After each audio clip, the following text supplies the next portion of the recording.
દોસ્તો, આજે નોટિસ ગૌશાળા પાડવા માટેની, ખાલી કરવા માટેની જે આપી છે, આ ગૌશાળા છે. આપ જોઈ શકો છો. આવી રીતે કોઈની દીકરીના સ્વર્ગવાસ થાય અને દાન આપીને આવા શેડ બનાવેલા હોય, આ ગૌશાળાઓ બનાવેલી છે. આ તમે ગાયો જોઈ શકો છો. આ ગાયોની ગૌશાળા 300 ગાયો છે કે નબળી. અને મારી અધિકારીઓની વિનંતી છે કે તમે અત્યારે એક નંદી ઘર ચલાવો છો, બરાબર? અહીંયા તમે જોઈ આવજો તમારી ગાયો અને ગૌવંશની હાલત. અને આ જેનો પ્રમુખ હું છું, ચલાવે છે વસરામભાઈ બોપલિયા. આ એ ગાયો છે. આ જે રખડતી ભટકતી બિચારી ગાયો હોય એનો આશ્રય સ્થાન છે. આ 300 ગાયો અહીંયા મેરડીધામ ગૌશાળામાં હચવાય છે. હવે એને અત્યારે મારા કારણે, મનોજ પનારા આનો પ્રમુખ છે, એટલે મનોજ પનારા કિસાન આંદોલનને મદદ કરે છે, એટલે આ ગાયની ગૌશાળા પાડી નાખવા માટે આ લોકો બેતાબ થયા છે, ઉતાવળા થયા છે. આ તમે જોઈ શકો છો. ગાયો બધી નીણ નાખી છે, ચરવા જઈ રહી છે, નીણ ખાવા જઈ રહી છે કે નબળી ગાય? હવે આ શું નડતી છે સરકારને? અને કહે છે ગૌચર છે, તો ગૌચરમાં ગાયો જ રહી છે. અહીંયા કઈ થોડા કોઈ કારખાના કર્યા છે કોઈએ? અહીંયા થોડે કોઈ બંગલા બનાવ્યા છે? આ માત્ર ને માત્ર ગાયોનું આશ્રય સ્થાન છે. અને ગાયો અમારી એ છે, અને ગાયોનો નિભાવ થાય છે. અહીંયા 300 ગાયો છે. આમાં એક પણ રૂપિયાની ઇન્કમ નથી. લોકો ઘાસચારો આપે છે, અને લોકો જ દ્વારા આ ગાયો, ખેડૂતો દ્વારા આ ગાયો હચવાય છે. કોઈ ઉદ્યોગપતિ દાન આપે છે, કોઈ સારા નરા પ્રસંગે લોકો અહીંયા દાન આપે છે. તો આ પ્રકારની 300 ગાયો અહીંયા છે.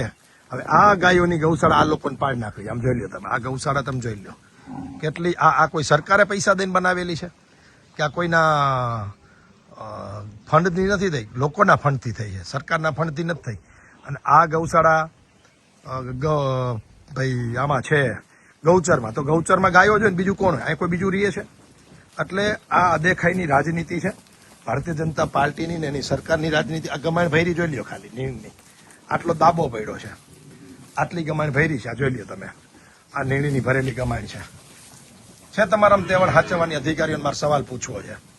તો આ ગાયની ગૌશાળાને પાડી નાખવાનો મતલબ શું? આ આખું ડેલા અહીંથી લઈ આ ડેલા નીરના ભરેલા છે. આ જોઈ લ્યો તમે. હવે આ બધી ગાયો અહીંયા સચવાય છે, આશ્રય સ્થાન છે. અને ગૌ માતાની જૈન, ભારત માતાની જૈનની રાયડું દેવાવાળા, પોતાની જાતને હિન્દુ નેતા કહેવાવાળા સંગઠનો પણ મારે સવાલ પૂછવો છે કે ક્યાં છે તમારી રાષ્ટ્રભક્તિ ને ગૌ ભક્તિ? જ્યારે એક માણસના કારણે આ ગાયોની ગૌશાળા પાડી નાખવાની તમે વાત કરો છો. મારી યાર વાંધો હોય તો મન પાડી દો ને, તમ તારે મન પૂરી દો ને જેલમાં, મન ગોળી મારી દો, મને વાંધો નથી. પરંતુ આ ગાયની ગૌશાળાને તમે ખોટી રીતે હેરાન પરેશાન કરવા માટે આ ધંધા કરો છો. આ તમે જોઈ શકો છો ગૌશાળા. મિત્રો, ખરેખર મારે સવાલ છે કે આ અરજી કોને કરી? પહેલા તો એમાં નામ છે અરવિંદ પરસોત્તમ પટેલ.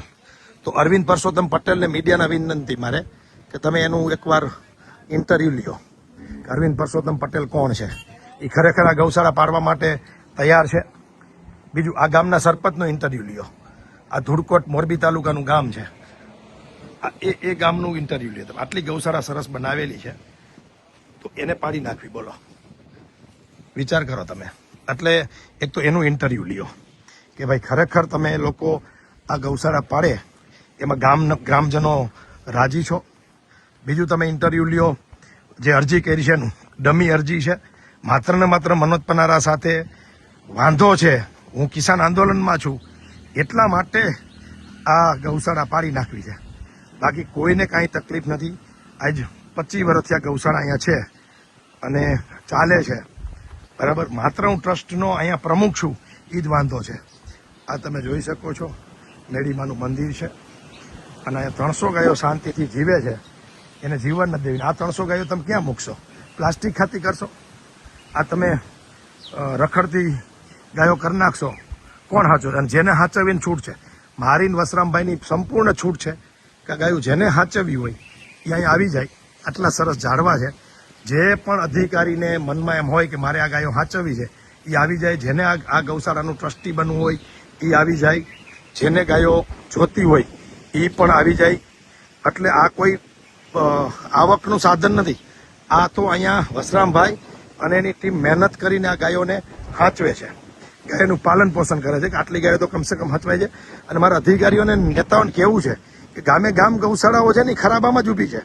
આજે મોરબી જિલ્લામાં ઓછામાં ઓછી 3 લાખ ગાયોની ગૌશાળાઓ છે અલગ અલગ, અને એનો નિભાવ લોકો કરી રહ્યા છે. શું કામ ને ભાઈ તમે ઘાણી કરો છો?